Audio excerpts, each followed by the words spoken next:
নির্ধারিত অনুশীলনের সময় ছিল মঙ্গলবার সকাল ৭টা। Venue Bambolim Athletic Club. নির্ধারিত সময়ের অনেক আগে এ মাঠে হাজির সাংবাদিকরা, কিন্তু টিম ম্যানেজমেন্ট থেকে আসে দুঃসংবাদ। ভোরে শিউলি আজিমের মায়ের মৃত্যুর খবরে বড় ধাক্কা খান এই ফুটবলার। বুট গুছিয়ে টিম বাসে ওঠার আগে বন্ধ ঘোষণা হয় অনুশীলন।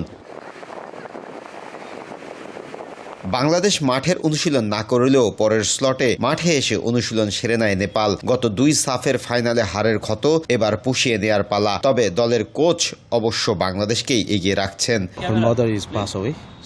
আগের ২ সাফের ফাইনালে হেরেছি বলে রিভেঞ্জের কোনো আলোচনা এখানে নেই। আমরা ভালো দল, বাংলাদেশ আরো শক্তিশালী। আমরা জয়ের জন্য নামবো। আর বাংলাদেশের শিউলি আজিমের মায়ের মৃত্যুর খবর পেয়েছি, খুবই দুঃখজনক। তার মায়ের জন্য সৃষ্টিকর্তার কাছে প্রার্থনা করছি।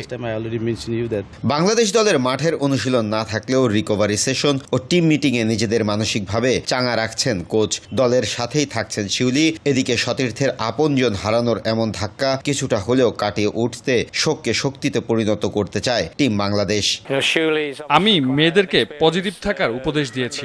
দেখুন, শিউলির মায়ের মৃত্যুটা অবশ্যই মর্মান্তিক, তবে বর্তমানে আমরা যেই পরিস্থিতিতে আছি আমাদের সকলের উচিত এই শোককে শক্তিতে পরিণত করা। কাজটা সহজ হবে না, তবে আমি বিশ্বাস করি আমার দলের সেই সামর্থ্য রয়েছে।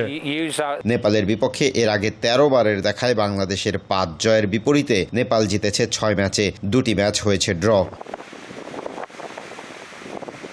মাহফুজুল ইসলাম, RTV, ভারত।